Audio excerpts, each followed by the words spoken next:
The financial needs of a business go beyond tax and attest services.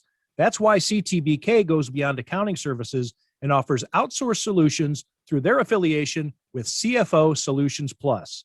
These additional services allow clients to focus on their operational and long-term strategic goals. Trust CTBK's outsourced solutions to provide cost-effective, value-added financial services tailored to your company's needs. Call CTBK at 716-630-2400. Again, 716-630-2400. Or go to ctbk.com to learn more about CTBK's outsourced solutions. Welcome to another edition of Tim Graham and Friends, brought to you by CTBK, CPAs and Business Consultants. I'm Tim Graham of The Athletic, here with Jonah Bronstein of the New Bronstein Times. And joining us again, it's been a bit, but always good to have her on the show. It's Heather Prusak from WIVB Channel 4. What's up? And she is coming to us from the bunker in North Buffalo. It is a fine representation, actually, of the Channel 4 sports department. Paul Stockman's desk, the chair behind it, just ripped to shreds. The Wheaties boxes, who knows? I mean, I don't know. I've never checked if the cereal's still in there or not, but that is quite the. It's actually a very good question. That is quite the display of memorabilia cereals. Yeah, and then we've got two dogs in here currently too. Okay, well, let's hope we get to hear from Otto and Truffles before the end of the podcast. But yeah, Heather, you actually probably should have it pointing at your desk. Yours is pristine and organized and well decorated. Paul, looks like Delta House going on behind you. But all right, Chiefs Patriots. The two opponents that the Bills have faced, the two big hurdles that they need to get across heading into the season. You want to put the Patriots dynasty to bed. We can talk about whether or not that's happened. And now the Chiefs coming up in the second round. It seems like this should be the AFC Championship game again because of the excitement of these that these two offenses possess, the Mahomes versus Allen rivalry that maybe is going to take off as Brady Manning and hopefully not LeBron James, Carmelo Anthony. Remember when that was going to be the big thing? That was going to be the next Magic Bird. Didn't quite take off. But the Bills heading into this game, they were perfect. There's not much more they can do to improve on last week's performance. What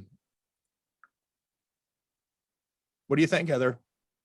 Yeah, it's funny you say that this should be an AFC Championship game because I said that earlier in the week. Actually, it's too bad this couldn't be a Super Bowl matchup because of just how electric both offenses are and also just the way that these two are playing coming into the postseason. The Bills have now won 5 in a row.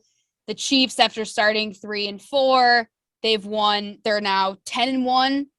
They went on a 9-1 run to end the regular season, and then they just absolutely dominated the Steelers in that game, in their wild card game. So you really couldn't ask for more from, if you're a fan of either team, from what you've seen from the Bills and the Chiefs coming into this game.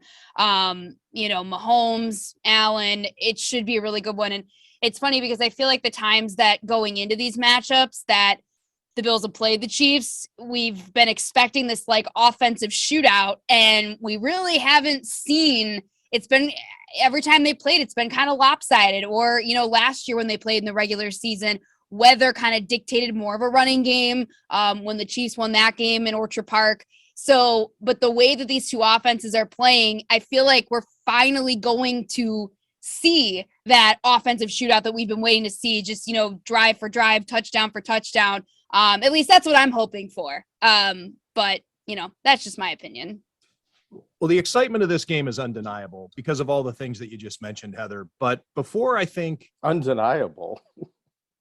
Yeah, it's sorry, go ahead. I don't you don't think I mean, we're talking about the two of the top 5 quarterbacks in the NFL. Either of these guys, I mean, these are two Super Bowl teams. Yeah, you're right. I guess that was just my reaction to you and your dark background say the excitement is undeniable. I was more laughing at the way you presented Just that. excited about the game. We are just excited about the game, Jonah. And you can come along for the ride if you want, or you can come up with all the reasons why Chiefs Bills won't work. No, it's a good game. It's only Tuesday though. I'm trying not to get too worked up about it too early in the week. Here's something not to get worked up about. And before what I was going to transition to is I do think that the excitement for this is undeniable. I think that people want this game to happen tomorrow. I think that both of these organizations went into this season back in September wishing they could play this game in the playoffs right now. Let's just skip, there's some monotony to the 17 game season and getting here. And I was just talking with somebody else for a story regarding Andy Reid and maybe how bored this guy is after all these years of coaching in the NFL, that, the Chiefs are an organization like the Bills are getting to now, but the Chiefs have been here for years of, we expect to be in the playoffs. This regular season stuff is drudgery, the boredom that you have to fight through. But before we get, so that's why, this is a blockbuster matchup on the schedule. It's in the prime Sunday night time slot. So it is absolutely the biggest game of the week. One thing, though, I do think that was a bit overdone from Bills fans, and we touched about this, Heather and I did during one of our segments Sunday on Buffalo Kickoff Live show, is that there's a belief that it is cemented and put in a vault with chains around it and thrown to the bottom of Lake Erie, that the New England Patriots are dead. And now it's the Bills' turn. And I think some of that comes from 20 years of suffering and a feeling that, okay, we deserve this now as Bills fans. It's finally our time. Here comes our window. I don't think that's necessarily the case. I do think that the Bills are clearly the best team in the AFC East. But Jonah, I know that you wanted to talk about this a little bit, and I agree with you, is I don't think the Patriots are necessarily dead.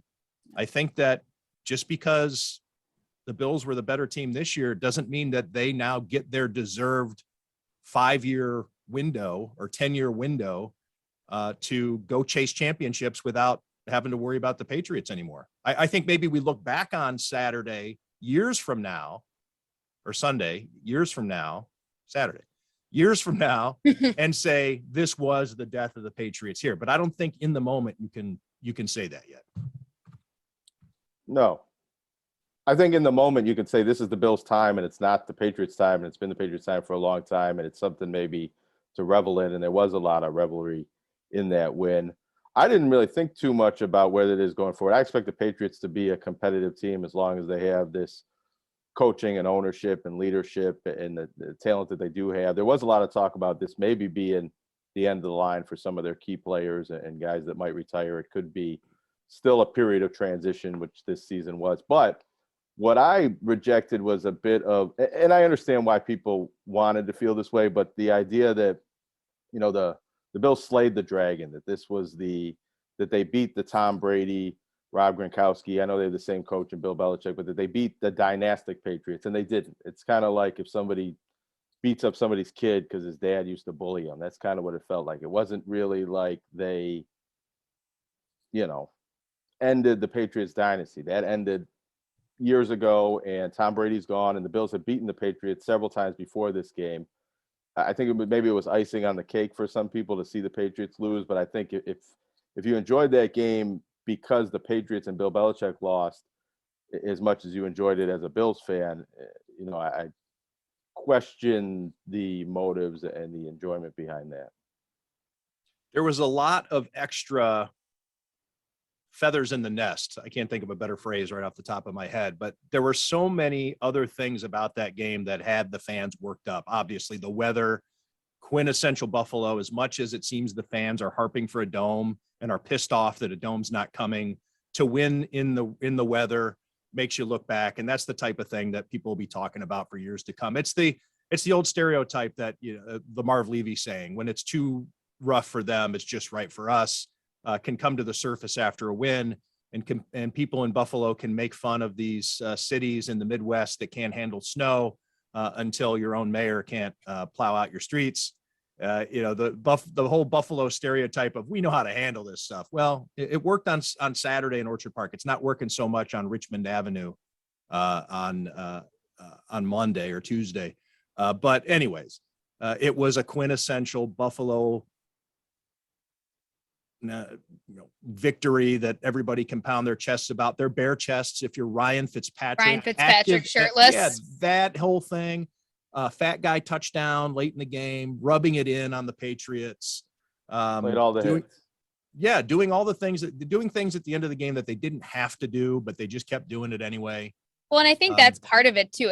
I think it's also the way they won that game too. I think that adds to it. The fact that it was just a dominating performance from start to finish. And I think too that it kind of reminds me of like, in like a three-headed like monster or dragon or something. It's like, all right, maybe you got like one of the heads like off, but there's still the other ones there looming. I wouldn't say that it's like the whole monster is gone. Because you look at the Patriots had one down year, and that was last year. I mean, the Bills didn't even reclaim the lead in the division until that win in Foxborough the day after Christmas, like that late in the season. So I don't think you can sit there with how competitive they were this year and how how close the division race was after only one bad year last year. That's why I don't think you can sit there and say right in this moment, oh yeah, no, they're toast. They're done. Yeah, it was an entertaining win if you're a Bills fan, but and I think that they struck a chord after the game. And it's, Sean McDermott gives them their talking points before they walk in there to the podium. He says things in his pregame speech, and we see it because after the wins, the Bills will post the Sean McDermott speech to his team, and he will say exact phrases that the players then come in and repeat to us. So, they're on the same page, which is, I think, a healthy thing. I'm sorry? We don't get those videos after the losses. That's right. That's a fact. I have mentioned it to Sean, though, after a tough loss. I've used that to get him to open up a little bit after a loss. I say, the team post your post-game speeches afterwards. So, what did you tell the guys? And he's been on it a couple of times. I just told one of my secrets of a way I can get Sean McDermott to tell me things. But I guess I can't use that ploy anymore. If I could make one more point about the game, not that this is a tremendous point, but it was a very, I think, generational moment. It was the first time in 26 years that there was a home playoff game with a full stadium, and that, they didn't win that game 26 years ago. So something like this hasn't happened in almost 30 years. And that's a whole generation, if not more than a generation of Bills fans that never got to experience this, probably look back at old clips on YouTube and VHS tapes and wanted to live that 51-3 game. And this was as close as it gets. I don't think it was as good or better than some other wins in the team's past, but it was right now in this present time as close as you could get from a team doing that. Roughly speaking, the gap between this year's team, the Josh Allen era, let's call it, the McDermott Allen era, to the Super Bowl era, is the same as what I would have grown up in. I know I'm the oldest person here on this podcast, but when I was growing up, I was in college when the Bills were going on their Super Bowl runs, to how ancient I would look back and think the AFL championship teams were before I was born. That was ancient. People used to wear suits to the football games back then. It was even at the rock pile. It was just a totally different game, a different era. Everything was in black and white. Everything seemed old. And now you see these old clips from the Super Bowl era, from the newscast, and it's on that grainy VH or beta tape, with the warble in it. And it just seems like so long ago, when really I lived it. Jonah lived through that. But that's how long ago it was. The Super Bowl era is every bit as ancient to today's generation of fan than the AFL teams were to me. And I know it's interesting, and we do like to embrace our heroes, but it was the thought crossed my mind when Jim Kelly and Thurman Thomas are leading the charge before the game. That would be like Jack Kemp OJ. leading the charge even earlier than OJ. I mean, it'd be like there's probably a lot of people in the stands like, hey, I remember my grandpa telling me about him. That's Jim Kelly. You know, it's it's been a long friggin' time. So this showdown, and I know that the players aren't allowed to think about it, but you know, this isn't the AFC Championship game. The Bills are going to have to win another game after this to get to the Super Bowl. Is it possible? Dog sighting behind you. If you're watching on YouTube and if you're listening on the podcast, you're missing dogs. Yep. What about the mentality of having, again, the belief that I guess, let me rephrase. How do you avoid thinking that you just won your Super Bowl? Because beating the Patriots for fans for 20 years, it was the Super Bowl. If you could beat the Patriots, it's like Michigan can go, 5-6, but if they beat Ohio State, everything's all right. But now things are different. Do we need to recalibrate the way we think around here? And I'm not talking about the media, but maybe this is time to impart some advice to fans who are maybe getting a little worked up. I think all you need to do if you're a fan is remember who knocked your favorite team out last year. Quite simply. I mean, it's, fans are pumped up about, beating the Patriots, doing it the way they did, all this stuff. But I don't think it's as simple as saying, okay, that we did that and now it's just smooth sailing. I think that talking about the history and how, things haven't happened in so long and it's, generations are, looking at comparing when they were younger and comparing all these different things. I mean, the same could be said about that AFC Championship game last year. I mean, if you're a Bills fan, like your team was one win away from going to a Super Bowl.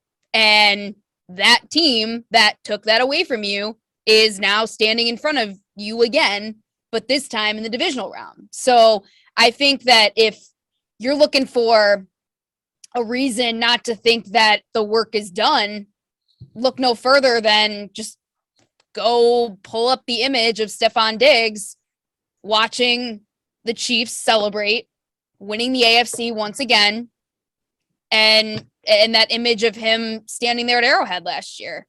Well, I think the Bills are going to get up for this game for sure, for all those reasons that you just said, Heather. But getting through this game, the emotional discharge after beating the Patriots the way that the Bills did, and then having to do it again against the Chiefs from an energy standpoint. I mean, I don't think the Chiefs were as excited about beating the Steelers as the Bills were to beat the Patriots. There are playoff games and then there are playoff games. I guess what I'm thinking back to the game in Arrowhead Stadium on October 10th that the Bills won so handily. And there's some differences there. Obviously, the Bills aren't going to have Tre'Davious White. The Chiefs are going to have Chris Jones back. The Chiefs are playing much better now. The Bills are playing about the same. I mean, they still have their same electric offense. But anyway, the feeling after that game, I think the Bills felt like that was their Super Bowl. And then they went into a little bit of a funk after that. They couldn't win consecutive games again until Carolina and the Patriots, December 19th, December 26th. They struggled. That loss in Jacksonville, it was almost like I have to say it now, but there's a lady present, but I'm going to say they blew their wad. Hold your wad there, fella, because I haven't heard you say worse. Hold your wad there, fella, from Christmas Isn't that Vacation. a money analogy anyways? Like, I don't know if it's really blow your wad trying to imply. Is it? I don't. Well, let's say it is. A wad of money. Yeah, there you go. Oh, I see. Like at the craps table. Okay, sure. That's fine. Okay, we've cleaned it up. We've FCC can't find us. Yeah, good for us. But anyway, I just feel like there's a danger of, whether it be from fan expectation or even from a player standpoint, from a sports psychology standpoint, two highly emotional games in the first two rounds. They're still going to have to beat another team, a good one, obviously, because they have made it to the AFC Championship game, whether it's Cincinnati or Tennessee. There's another round yet to go before you get to the Super Bowl. I don't know. Well, I think the Bills will kind of do just fine with the emotional letdown or avoiding an emotional letdown and being ready to play this game. Of course, it's the NFL playoffs, and they know, as Heather explained, who they lost to last year and why it's important to. This is really the new dragon they need to slay. The Patriots dynasty is over with, and this is a new dynasty or almost dynasty that Kansas City has put together. But I think for the fans, and maybe some in the team or people that follow the team or people who are emotionally invested in the team, need to understand that one game doesn't portend the next game. And it's a new week, and it's a new venue, and it's a new matchup and a new opponent, and things can go differently. The Bills played brilliantly the other night, but they also probably had a little bit of luck and a little bit of good fortune, just every play working, there were no negative plays. I don't think they can expect to go and do that on the road again and have a no negative game. And going back to the first time they beat the Chiefs, I don't know if they had an emotional letdown coming out of that game, because they played pretty well the next week at Tennessee, even though they lost the game. Early in the game, they were playing well. Maybe there was a fatigue or an emotional fatigue factor with back-to-back road games. But I do think that's an instructive lesson for the fans, that just because something happens doesn't mean what you think is going to happen next is what happens. It's almost like watching a movie or television. There's going to be a new episode, and you might be surprised at what unfolds in this next game. Yeah, I don't think we're going to see Josh Allen thinking that he's throwing the ball away, and then it magically ends up in Dawson Knox's hands for a touchdown, a play where you're not even trying to score a touchdown and you do, or that incredible Micah Hyde interception like that where he, flies in and is able to grab it there. A game like was a touchdown the whole way. That, it was a touchdown. And you can't, the reason we're still talking about it all these days later is because it was such an amazing, miraculous play. You can't count on those on a week-to-week basis. And Patrick Mahomes is going to spot some open receivers here and there. But this is the opponent. And this is another point I just wanted to make. And I know that Heather has a window here we need to hit, but this is the team that the Bills spent their offseason trying to beat. They didn't spend their offseason worrying about the Patriots. The Patriots are awful last year. Mac Jones was a rookie quarterback with a lot of question marks. They were still in a little bit of an overhaul mode, even though they'd spent some money on free agency, but the Patriots weren't expected to do what they did. The Bills, and they talked about it openly. It wasn't like we had to read between the lines. Brandon Beane in interviews talked about, we have to beat the Chiefs. And so this is kind of where, all the chips get pushed into the table here. And again, that's why I wanted to bring up that point that this, and it brings kind of everything full circle. This isn't the AFC Championship game. It feels like it should be, but it's not. And of course, we don't get to find out if the Bills have it unless they win this game. But the emphasis on it. I think that's a little disrespectful to a Tennessee team that beat Kansas City and Buffalo and is coming off a bye, and when healthy has as much talent offensively as anybody in the league. Yeah, that's the other thing. Tennessee will have their attention also because of that loss. Mm-hmm. There are ways for Sean McDermott to gin up, his team's focus. But they were one game away from the Super Bowl last year too, and just got destroyed. They weren't in that game at all, and I don't know. I do think it's something that we may, when it's all said and done, look back on and say, those first 2 weeks maybe took a little too much out of them. Yeah, well, I mean, and also too, Ryan Tannehill isn't, even though he's played well, and when Derrick Henry is healthy and he's in there, we know what he can do, just absolutely destroy defenses and just run all over everyone, as we saw time and time again this season, and look no further than what he did against the Bills. But I think that the reason that this game gets so hyped up, it's the quarterbacks. And I read, I think it was after the game, I think it was after Sunday's game, after the Chiefs beat the Steelers, and I believe it was Frank Clark. He said something like, it seems like the lights come on and the cameras turn on. When these guys meet, Josh Allen and Patrick Mahomes, and it's like, well, yeah, like there's a reason for, like, it's kind of like a duh. I mean, like no one's surprised by that. Nobody. Well, it's amazing, and I think it's where I give Kansas City the edge in the rematch is how much different of a team they are now. I think people were writing Kansas City off after that Bills loss, the loss to the Bills. I'm saying they were struggling. Pat Mahomes was throwing interceptions, pick six, off platform, stupid plays, fumbles, and they were able to put it together. And I think that battling through whatever yips or turbulence that the team had early in the season, I think makes them stronger. And the Bills have done that too, but they've had to battle through the ebbs and flows. But it seems like the Chiefs went through it worse and have been playing consistently better for longer. The Bills have won 5 games in a row, but a couple of them were against dog teams, 2 of them against the Patriots, of course.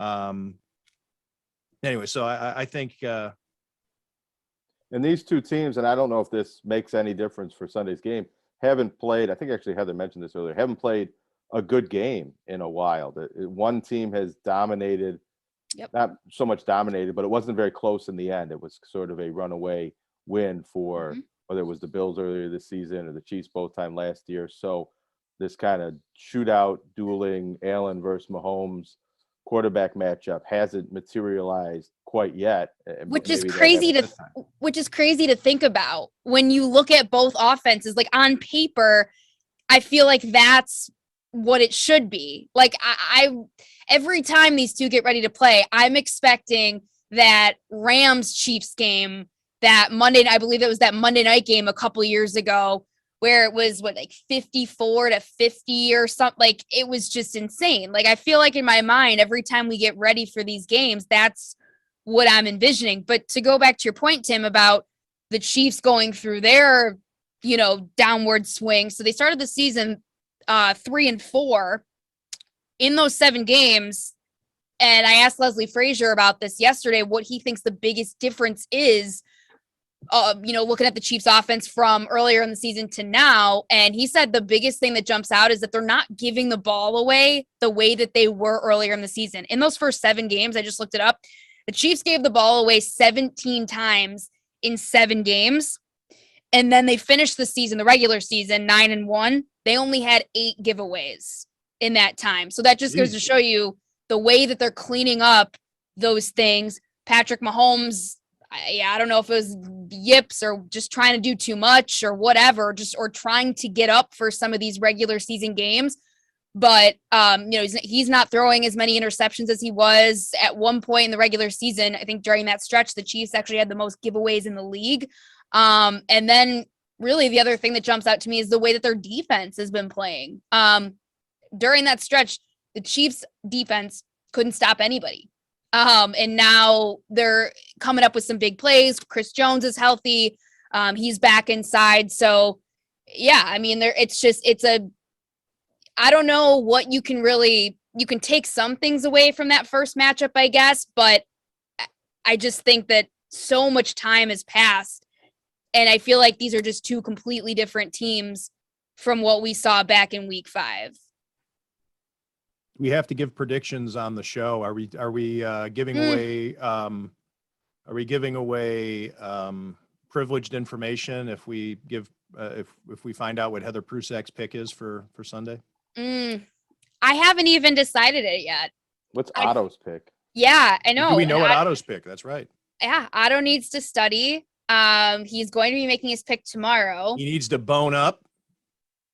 He needs to get. Jonah's upset he didn't say it first. He's gonna ridicule me for that joke, but he's upset he didn't say it. I like that one. I was laughing at the joke, and then you laughing at the joke was even funnier.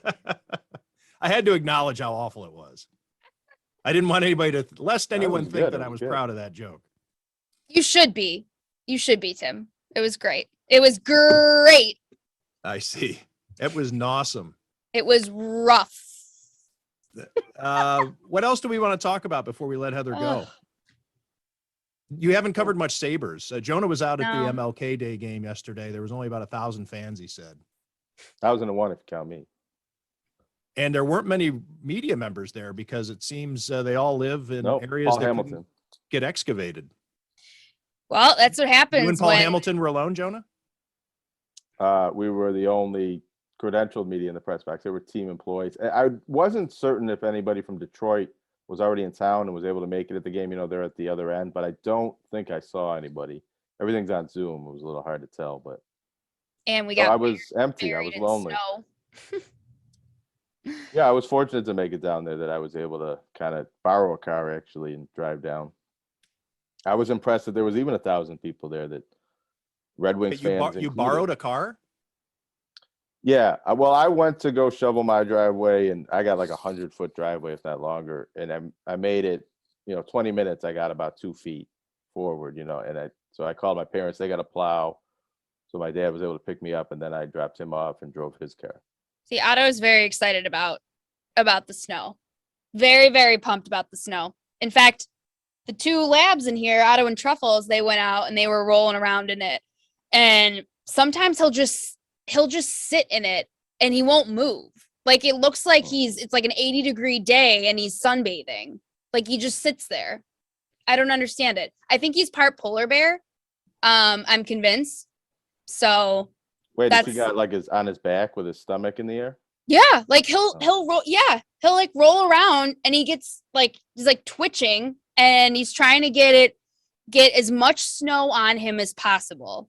But I will take that over mud any day. So, but what that Channel 4 sports department office needs most of all, because of its cleanliness and its how organized it is and impeccably decorated, is the smell of wet dog. It really puts it over the top. yeah, I mean, we have experienced that earlier in the fall, and there have been times I learned my lesson to always have towels in my car when I take Otto anywhere, because I learned that the hard way. I had one towel in my car once, and he finds the smallest puddle up against this like cement slab out there where the satellites are, and he wedges his way into this puddle and somehow gets covered head to toe. I don't know how it's possible that he does it, because it's always like the smallest little areas, but he does it. And then I'm left to clean it up. I can't tell you how he does it, but I know why he does it. Because he's an asshole. Yeah. Well, you tell him that next time you see him. I When will. he's but you won't be able to get a a camera right now. I'll tell yeah. him. Yeah. Otto, come here. Come here. Can we ask Otto, what does Otto think about the Dome Stadium? Is that something he wants? Come here. Come here. Hey, Otto, stop like being a an cry. asshole. Why do you go in the mud? Why do you go in the mud? Why do you do that? Ratings are spiking. Yeah. Jonah, while you were picking up Otto, Jonah says he wants to know what Otto thinks of a dome stadium. What do you think of you know what? I'll ask him tomorrow when he's making his prediction. Okay. There you go. Yeah, Well, he's like, based on what we just heard, he's going to like being outside in the elements. He doesn't. it's true. He's Yeah. going to need some precipitation. Yeah, it's an advantage. It's a competitive advantage. Well, I guess this show has just gone to the dogs, huh? I think I have proven here within the last 5 minutes that I would make a fine news anchor. I think you would too. You want to come on? You want to come? Like you can. Yeah. How about this? Give Don Postals a break tonight. You can come in and fill in for him, and it'll be great. I would have to shave, according to company policy. Says who? Says the boss. When? Oh. Well, What do you have to shave? my beard. Just to clarify. For people that are listening and can't see on the video. Right. Yeah. Yeah. She has always said, Lisa Polster, news director at WIVB Channel 4, wants people to shave. But I'm not a Channel 4 employee. And I if was gonna Sal say- Capaccio doesn't have to shave, then I don't have to shave. Yeah, I was gonna say you didn't the other day. Matt Perino doesn't shave. There's other channels with bearded men and bearded ladies. Yeah, exactly. All right. Let's, Like that, like there. this There you this go. show has gone to the dogs. I'm going to add some sound effects.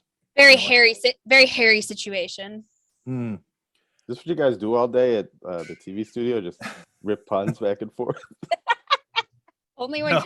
only when Tim's around. Oh, okay. Yes. No, it's usually a different type of conversation altogether. A lot of Christmas Vacation quotes.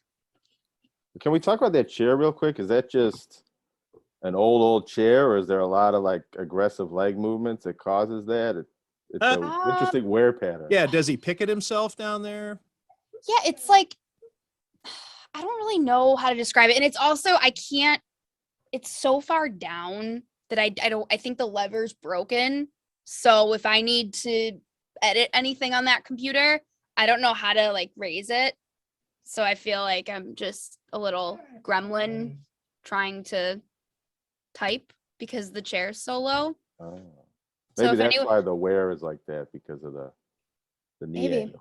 So if anybody would like to donate a new chair to the sports office, let us know. It looks disgusting. Yeah, it's not great. That Well, that's Heather- gonna be your chair next time you're in here. Oh, I don't sit when I'm in there. I don't. You will.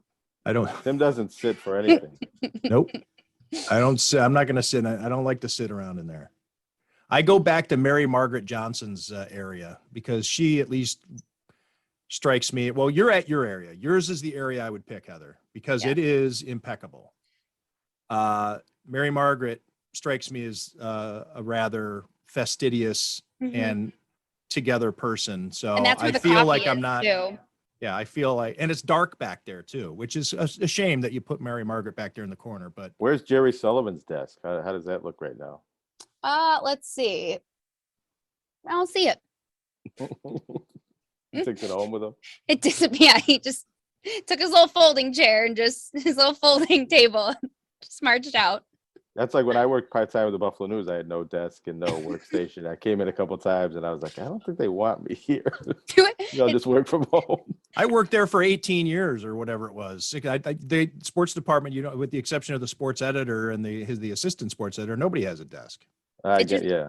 I'm envisioning like how in Friends, after they get robbed and they have Chandler and Joey have like the beat up patio furniture that they find on like the side of the road. That's what I'm imagining your desks look like. The like ones that you just make, Tim. That's what I'm envisioning over at the Buffalo News for you.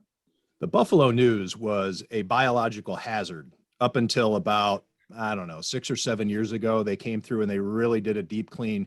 But there were these no man's land areas where there would be power strips because this building was set up, before the advent of even the internet. And so you'd have to go fishing for internet or for outlets, and things would fall in there and you couldn't reach them. They'd have 4 desks all together. And then there was this well of junk of food that would fall in there. You could look in there and see like Bugs. a shoe. There would be, just dust, like inches and inches of dust and old programs and stat Great. sheets. And Sounds great for people with asthma. oh, it was The terrible. old Niagara Gazette building was literally condemned because of the roof leaking, and it made stairways unstructurally sound, and they had to sell that building in part because it was an insurance liability to have anybody work there. Jesus. Where was that? That was on the corner of 3rd and Niagara Street. It's considered, because Palladino bought it and they're trying to keep the historical facade. It's considered somewhat historic, I suppose, in that city. But inside the building, they're going to have to tear it completely down and rebuild. It's unsalvageable. Well, there's a lot of newspaper buffs out there that would love to say that they live in a condo that was the old Niagara Gazette building. So I'm sure those will go for a premium. Sure, yeah. Heather Prusak, thank you for doing this. And anything else you want to talk about before we let you go? I don't want to leave you feeling as though you didn't say all that you wanted to. I mean, then we'd be here for hours if I just said everything that I wanted to say. But no, I'm good. I'm good for the time we have. I am good, and I will think of some more crazy random things to talk about the next time you guys have me on. Probably Very more good. dogs. Probably more dog stories on the way. Let's get more dogs in there. I know Mary Margaret's got one, right? Yep. I've seen that dog. Yep. I've met so many dogs at that station. You guys bring your dogs every day, or is this like a Not every dog day. afternoon? Yeah, not every day. It depends. So that's Otto's girlfriend, Truffles. And so when our director, Kelly, Truffles' mom, is working, we'll kind of coordinate. I'll say, are you working tonight? Are you bringing her in? And so I try to bring him in when one of his friends is going to be here so that he's entertained. And then it's great because I come home and he passes the F out. It's awesome. Have you met Rick the dog yet? The Sabres dog? I have not. That is, I Too late. gotta get there. Too late. He's off to his forever home, isn't he? I think I he think met that's his happening, but I think they said that that's a Yeah. transition. They Yeah. need to take some time before that happens I see. Yeah. completely. Oh, I met I will him. meet Rick. I will make sure to meet Rick. Heather, I'll see you in a couple of days. I'll see you Thursday at the WIVB studios Sounds for a great. Buffalo Kickoff Live pregame show from 7 to 8. Yes, 7 to 8 Okay. on Thursday, and then there's a lot of other shows we got going on that I can't remember off the top of my head. I'm there's not so doing many. the Saturday show. I will be in transit to Kansas City, so I'm not doing that show, but then I will be doing the show on Sunday. You're going to Kansas City. I am fly out first thing Friday morning. None of this So- studio stuff for you. Yeah, I'll be there. Yeah, we'll be in studio with you Thursday and then going to get some barbecue. It's really why I'm going. All right. Cool. Heather, thanks for this. Yep. Thanks, guys. And, Talk to you thanks soon. Thanks to everybody out there for listening to Tim Graham and Friends, brought to you by CTBK, CPAs and Business Consultants. Hey, before we wrap up, let me remind everybody that you should go check out Amherst Pizza and Ale House for all the college and pro games, especially now with that legalized sports betting in New York. You know, you want to go to a place that's got a bunch of TVs so you can monitor all the different action. And Amherst Pizza and Ale House allows you to do that. Not only football, hockey, whatever you need, but the pay-per-views, the boxing and the mixed martial arts events, they have those. 55 Cross Point Parkway in Gettsville. That's right off Millersport Highway and the 990. Recognized by ESPN.com as Western New York's top spot to watch sports. Stop in or call for takeout and delivery. Obviously, fantastic wings, fingers, the pizza, of course, it's right there in the title. 716-625-7100. Again, Amherst Pizza and Ale House number 716-625-7100. Amherst Pizza and Ale House. CTBK is more than just a full-service accounting firm.